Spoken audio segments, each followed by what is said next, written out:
6강 1번, 2번 시작할게. surrounding이 원래 뭐뭐를 둘러싸다라서 직역으로 하면 둘러싸는 것 이렇게 해석이 되고, 사회적, 개인적, 인지적 지식을 기반으로 한 차원, 교실에서의를 둘러싸고 있는 것은 리딩 그 자체이다.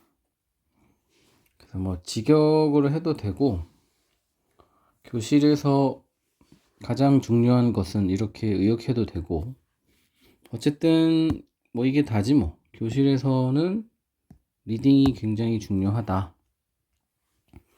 이유를 설명해야 되겠지. 왜 리딩이 중요한지. 선생님들은 확장한다. 학생들의 읽기 경험을 그리고 읽기 기회를 많이 시킨다는 거겠지. 읽기를. 분사구문 만들면서 그것을 주된 태스크로, 엔터프라이즈가 원래 기업이란 뜻인데 업무라고 여기 해석이 돼 있어. 그들의 교육의 주된 업무로 그것을 만들면서. 아 맞다, 이거 가목적어니까 해석을 안 하는 게 나을 거야. 이게 진목적어 뒤에 오는 거 보이지? 뭐 하는 것을 주된 업무로 만들면서냐? 이야기하는 것을 함께, 뭐에 대해서? 의미를 만드는 것에 대해서, 뭐와 함께? academic materials를 뭐 교과서라고 하면 되겠지. 교과서와 함께. 교과서가 이제 reading의 material이니까 역시 읽을 자료라고 봐도 되겠지. 읽을 자료와 함께를 가지고, 읽을 자료를 가지고 의미를 만드는 것에 대해서 이야기하기 위해, 이야기하는 것을 주된 업무, 즉 교재를 읽고 그것에 대해서 얘기한다는 거야. 읽기 그리고 협력적인 일, 텍스트가 이제 교과서겠지? 를 가지고 하는 읽기 그리고 협력적인 일들이 될 때 주된 부분이 학습의, 그들의 교실에서 선생님들은 제공한다. 지지, 도움을 학생들에게 독자로서 성장하도록. 교재와 말, 교재와 교재에 대한 대화 이렇게 하면 되겠지. 는 학습을 스며들게 한다. permeate 어떤 학생들이 참여하고 있는 학습을 스며들게 한다. 그래서 뭐랄까 천천히 빠져들게 한다, 이런 어감이겠지. 그리고 똑같이 병렬이야. 제공한다. 맥락을, 환경을, 그들의 지속적인 리딩, 이게 연습 정도로 기억하면 될 것 같아. 리딩 연습을 위한 환경을 제공한다. 제공하는 것, 더 많은 집중을 리딩에 대한 대화에 수업 동안은 준다. 선생님들에게 기회를, 뭐 할 기회냐? 학생들을 멘토할 기회. 그래서 이늘 뭐뭐에 대해 멘토할 기회 이러면 될 것 같아. 상담 정도랑 비슷하지, 멘토가. reasoning skill, problem solving skill, 요걸 이렇게 해석하면 되는데, 사고하는 기술 그리고 문제 해결 기술에 대해서 어떤 그들이 필요한, 뭐 하는 것이 필요한? 숙달하는 것이 필요한. 더 많은 읽기, 더 많은 교과서의 집중된 토론, 그리고 더 많은 이야기, 리딩에 대한, 그리고 문제 해결 과정에 대한, 이 모든 것들은 이렇게 하면 돼. 구분 짓는다.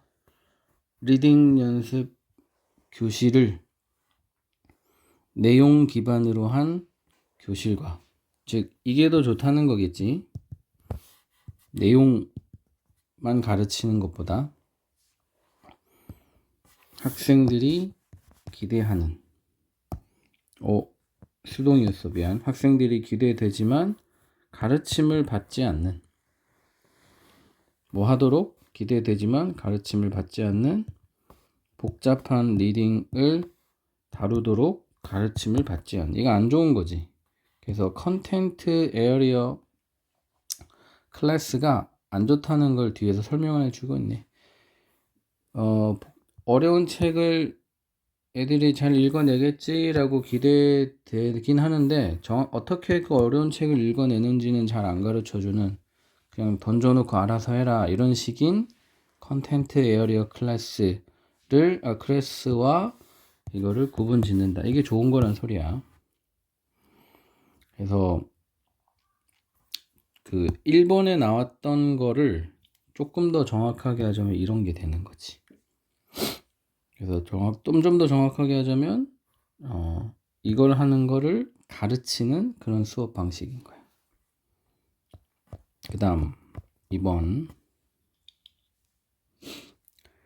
18세기 작가들은으로 시작하잖아. 그래서 이게 미리부터 얘기하면 주제는 좀 명확해.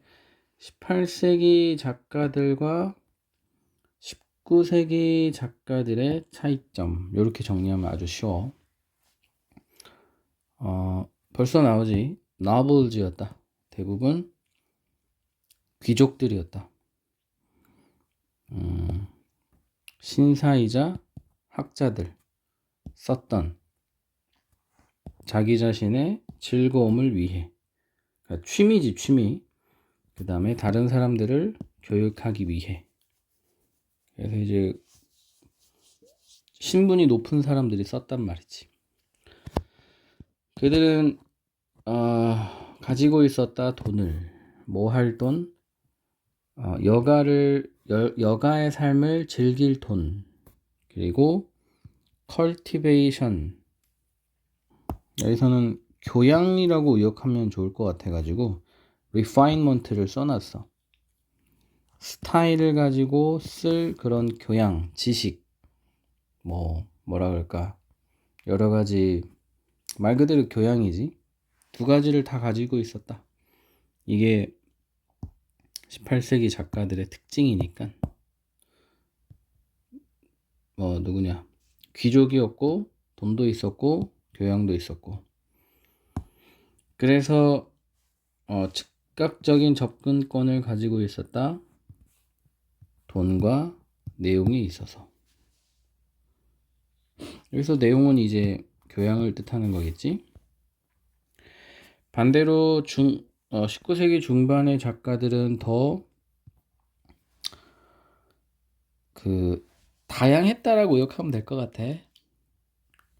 heterogeneous라고 하는데 diverse가 동의어로 나오더라고. 그래서 이제 여러 가지 계층의 사람들이었다라고 보면 되겠지. 아까 전에는 novels랑 비교되는 단어이기 때문에.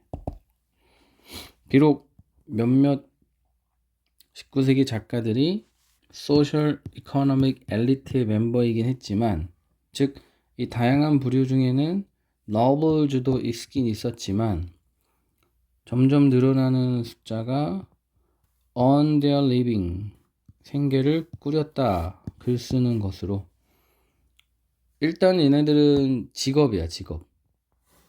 이게 차이점이야.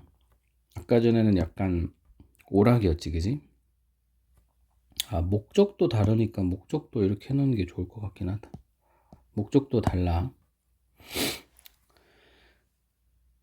19세기 작가들은 포함했다. Not only A but also B. 전문 작가를 포함했다. 뭐 당연한 소리겠지. 뿐만 아니라 기자, 기술적 작가, 그 다음에 보헤미안. 보헤미안이 약간 집시랑 비슷한 느낌이야. 뭔가 떠돌이 느낌. 우리나라 김삿갓이라고 있는데 떠돌이 작가. 아무튼 그래서 그들의 경제적, 사회적, 문화적 자원은 다양했다. 자동사야. 그래서 다양하다가 중요한 단어겠지. 아까 전에 얘기했던 히테로지니어스랑 같은 단어. 같은 계열의 단어. 이것은 의미했다. 작가들이 점점 덜 소유하게 되었다는 것을. 독립적인 부를, 즉 귀족은 돈이 많았는데 얘는 돈이 없었다는 거야. 혹은 유용한 사회적 커넥션을, 귀족은 커넥션이 많았겠지. 근데 얘네들은 커넥션도 없었다는 거야. 그리고 반대로 더 많게 되었다는 것을, 뭐 하는 게 더 많이 제한되었다는 것을 의미했다. 덜 뭐뭐하다는 것을 의미했다. 더 뭐뭐하다는 것을 의미했다. 문화적 자원에 있어서. 자원은 부족하겠지. 문화적 자원이 아까 전에 귀족들이 가졌던 어디 갔지? 컬티베이션과 관련된 거야. 그 컨텐트, 내용. 뭐 할? 조필. 실제적인 전문성의 분야를 조필. 이거가 그냥 동사가 아니라 restrict to가 나을 것 같아. 뭐뭐로 제한되다, 이게 나을 것 같아. 그럼 이거를 그냥 비교급으로 봐야 돼. 더 좁은 영역으로 제한되다, 이렇게 하면 되겠지. 어떤 더 좁은 영역? 실용적인 전문성의 영역. 그러니까는 cultural resource가 좀 다방면에 해당되는 거고, practical expertise가 좁은 부분인 거야. 이게 되게 애매하지. 글을 쓰는 사람들은 다양해졌는데 문화 교양 수준이 부족해진 거야. 그러니까 글의 어떤 포커스는 오히려 더 좁아졌다고 봐야 되겠지. 이거를 한번 정리를 하면 좋을 것 같아. 18세기 너블즈가 주로 글을 썼고, 펀딩도 많았고, 그 다음에 교양도 많았어. 그래가지고 취미로 글을 쓰기도 하고, 그 다음에 교육의 목적으로 글을 쓰기도 했어. 19세기는 너블뿐만 아니라 다양한 사람들이 있었고, 그 다음에 취미 아니고 직업이었고, 특징은 이거밖에 안 나오네. 맨 마지막에 이제 다시 한번 대조적으로 나오는 거는 아마도 여기 independent wealth가 덜 했다는 걸로 봐서는 돈이 없었어. 그 다음에 social connection도 덜 했다는 걸로 봐서는 social connection이 덜 했다는 거는 지위적인 이야기도 되고 교양적인 이야기도 될 수도 있어. 교양도 없었어. 그 다음에 practical expertise, 어떻게 보면 교육과 반대되는 개념이겠지. 실용성에만 집중했다. 이 정도로 정리를 하면 될 것 같아.